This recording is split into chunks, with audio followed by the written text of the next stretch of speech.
Então imagine que a gente tem a nossa viga biapoiada sendo carregado por essas duas forças pontuais em B e em C. O exercício pede para determinar os esforços internos na estrutura e as reações nos suportes.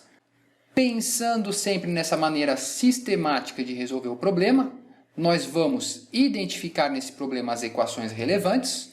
Só tenho esforços transversais. Vou trabalhar somente com a equação dos esforços transversais. D2m dx2 é o Qzinho de x. E tenho que escrever a expressão para o meu carregamento de acordo com a nossa convenção de sinais da Resmate.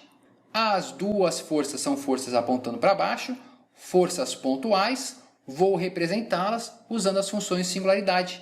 Qzinho de x, menos 10, x menos 150 elevado a menos 1, é a nossa função de singularidade, uma força pontual para baixo, sendo aplicada a uma distância de 150 milímetros aqui da origem do sistema, e uma segunda força para baixo, menos 10, x menos 400 elevado a menos 1, é a distância que essa força está sendo aplicada. D2m dx2 é o menos 10, x menos 150 elevado a menos 1, menos 10, x menos 400 elevado a menos 1. Definir a minha equação diferencial. Integro uma vez, lembrando das regras de integração da função de singularidade. A função de singularidade elevado a menos 1, a integral vai dar zero. Menos 10, x elevado a zero, menos 10, x elevado a zero, mais a minha constante de integração C1. Integro uma segunda vez, x elevado a 1, x elevado a 1, C1x mais C2. Quem são as condições de contorno desse problema? São os carregamentos pontuais que eu conheço nas extremidades. No caso, não conheço as forças de reação, mas sei que os momentos são zero. M em x igual a zero é zero, M em x igual a L também é zero. M de zero é o meu C2, então C2 é zero. M de L, substituo x igual a 550 na minha expressão para o momento.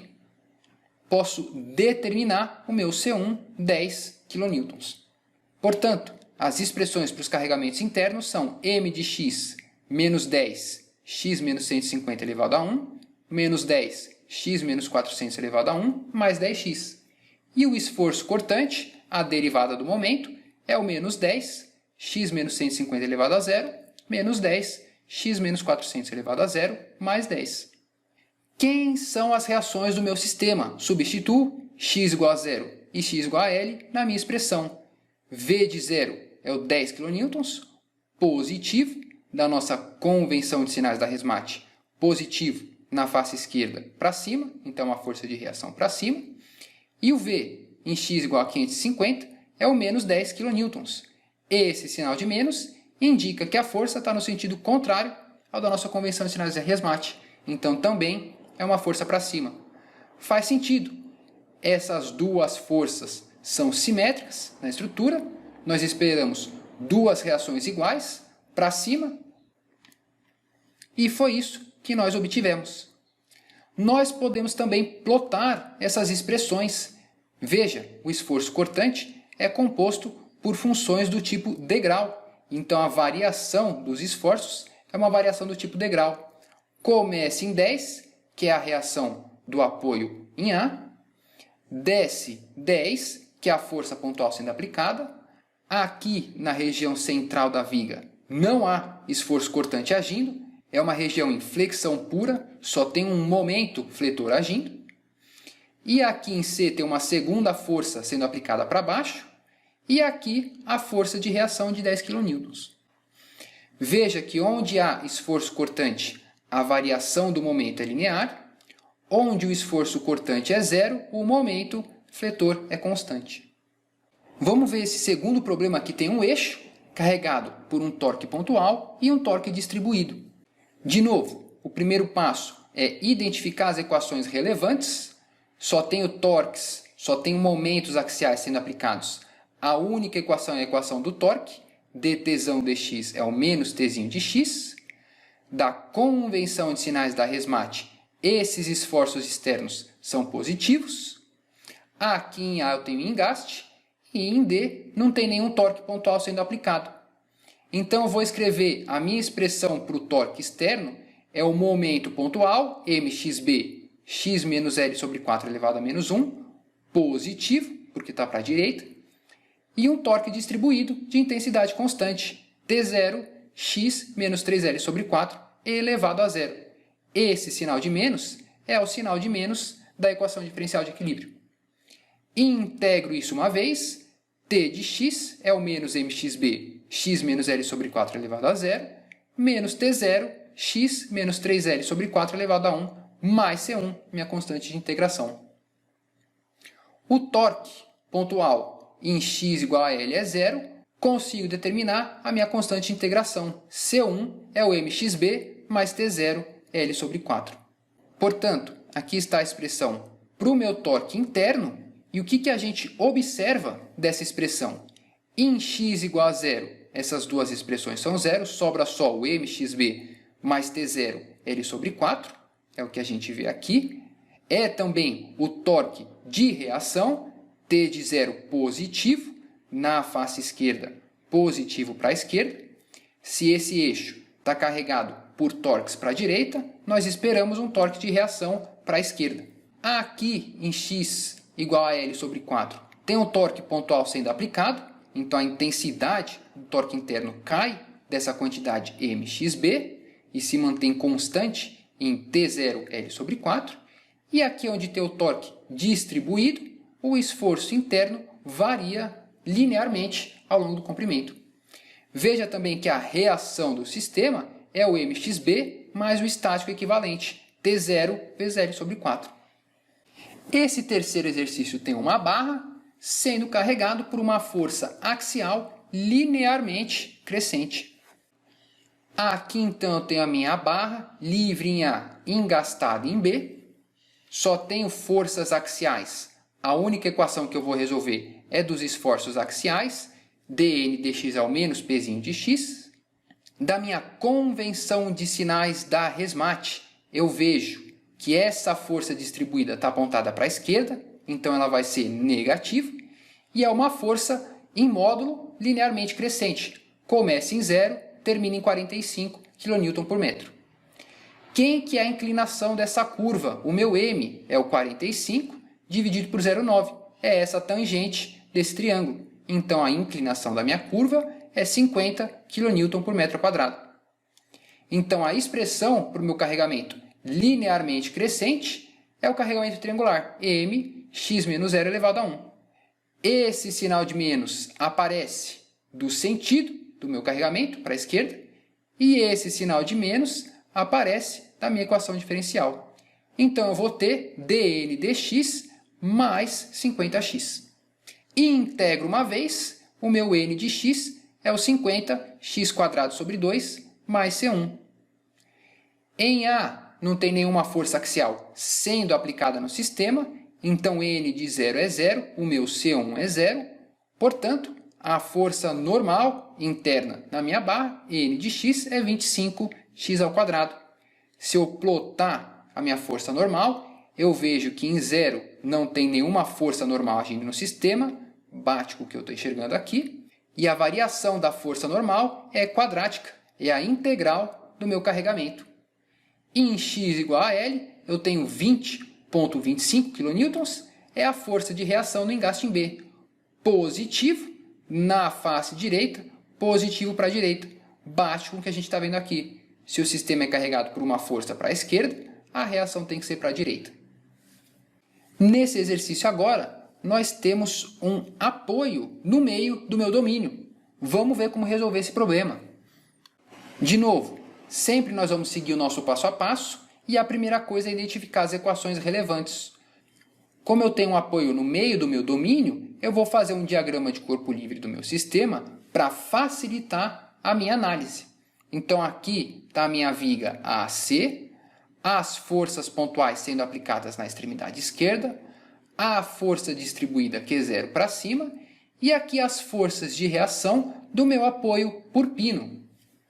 Aqui em C tem um apoio deslizante, então a única força de reação é um CY para cima. Como que fica a expressão para o meu carregamento Q de x? É um carregamento constante, Q0, x menos 0 elevado a 0, mais o meu BY, x menos L sobre 4 elevado a menos 1. Tenho que considerar a minha força de reação, porque esse BY não está nas extremidades da minha viga. Posso escrever também a equação para o carregamento em x. Pzinho de x é o bx, x menos L sobre 4 elevado a menos 1.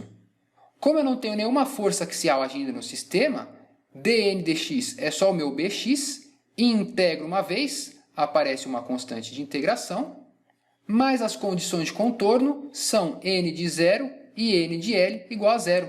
As duas forças axiais nas extremidades do meu sistema são 0. Duas incógnitas, duas equações, bx é 0, cn é 0. É mais interessante a gente analisar esse sistema na direção transversal. d2m dx2 é o q0, x elevado a 0, mais by, x menos L sobre 4 elevado a menos 1. Integro uma vez, dm dx é o meu esforço cortante, é um q0, x, mais by, x elevado a 0 mais c1. Integro uma segunda vez, m de x é o q0 sobre 2x ao quadrado, by, x menos L sobre 4 elevado a 1, mais c1x, mais c2. Quem são as condições de contorno desse problema? Aqui em A eu tenho uma força cortante para cima e um momento fletor, no sentido horário. E em C, uma força de reação CY.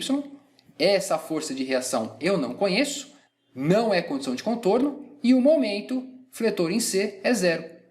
Então eu posso escrever M de 0 é o mais MZA, V de 0 é o mais FYA e M de L é 0. As três condições de contorno com os sinais de acordo com a nossa convenção de sinais da Resmate. Tenho três equações e três incógnitas, C1, C2 e o BY.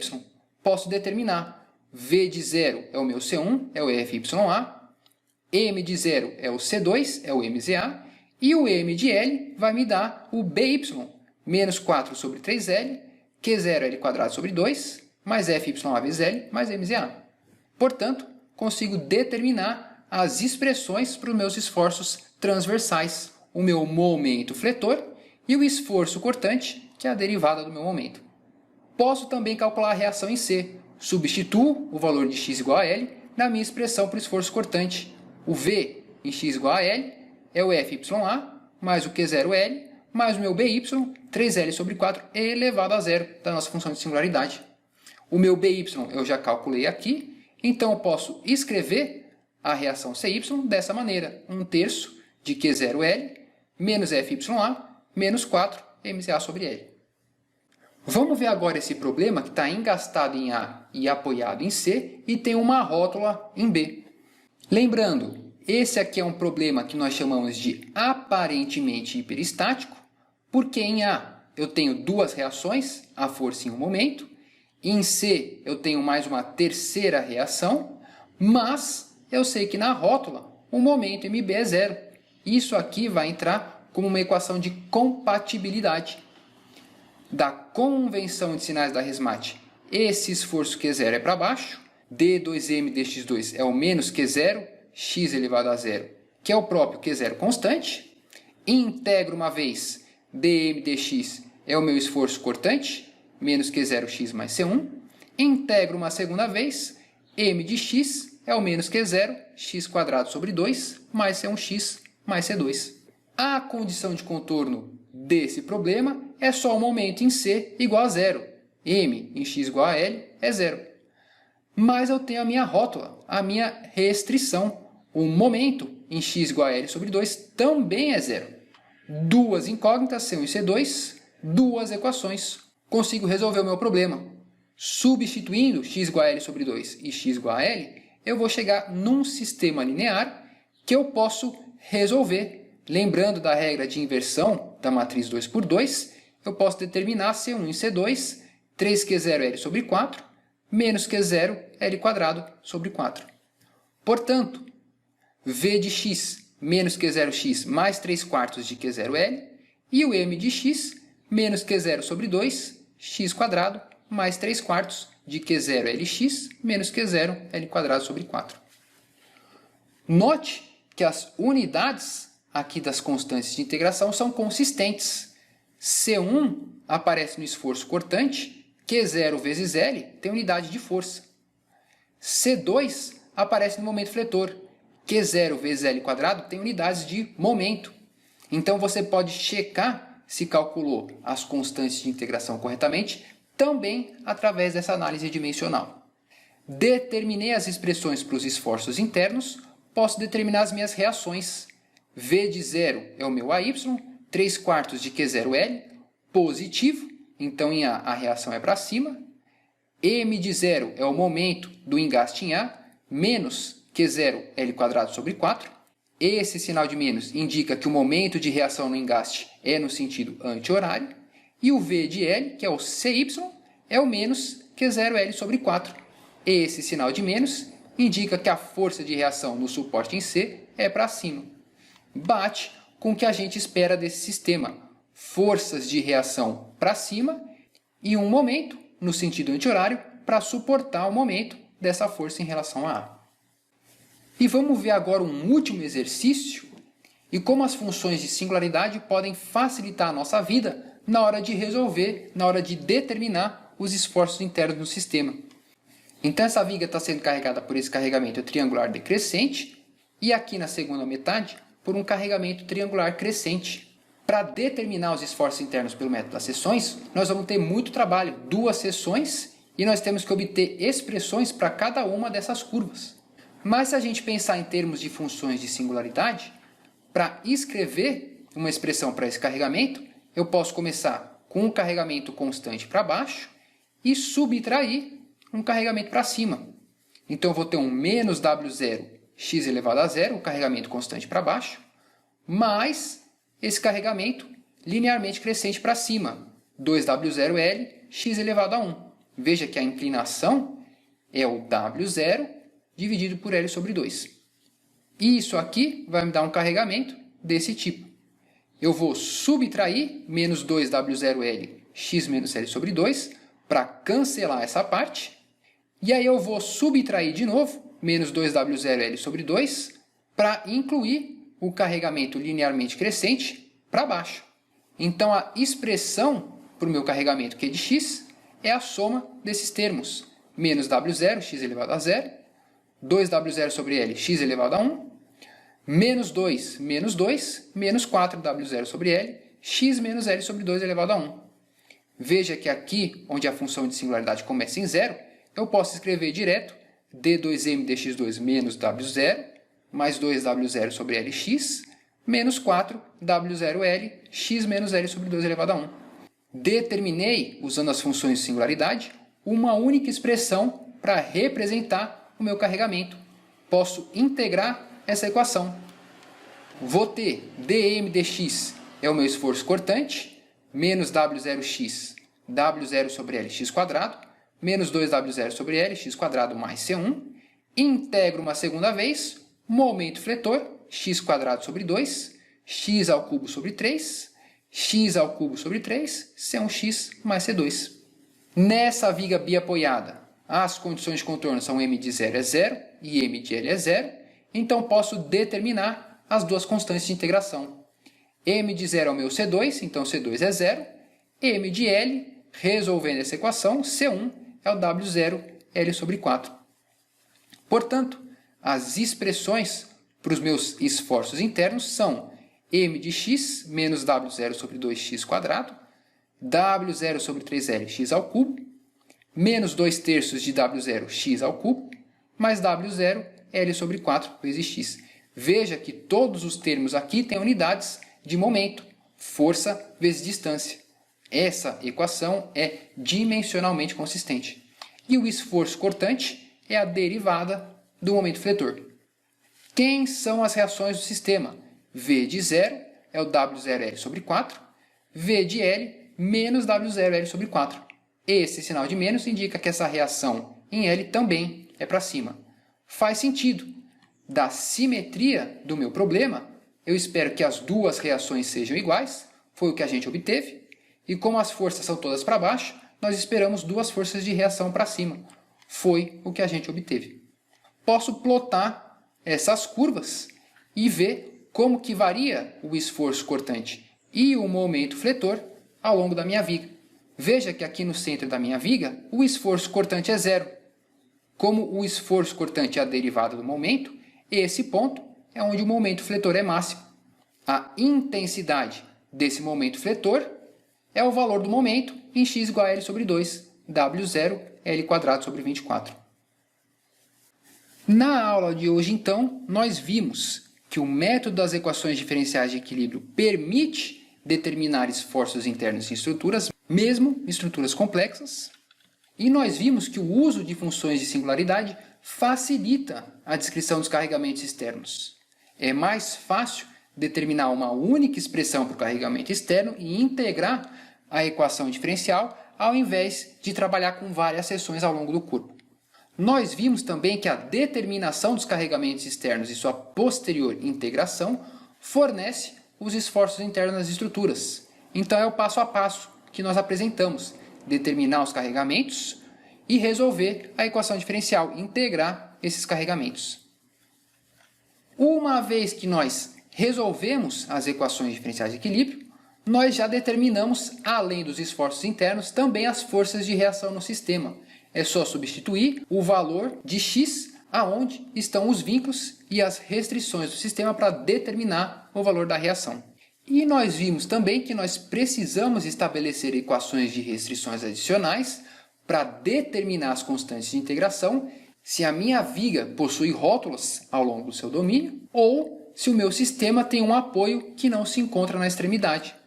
Com um pouco de prática, nós conseguimos resolver essas equações diferenciais para uma variedade muito grande de problemas. E a gente encerra aqui a nossa aula. Muito obrigado.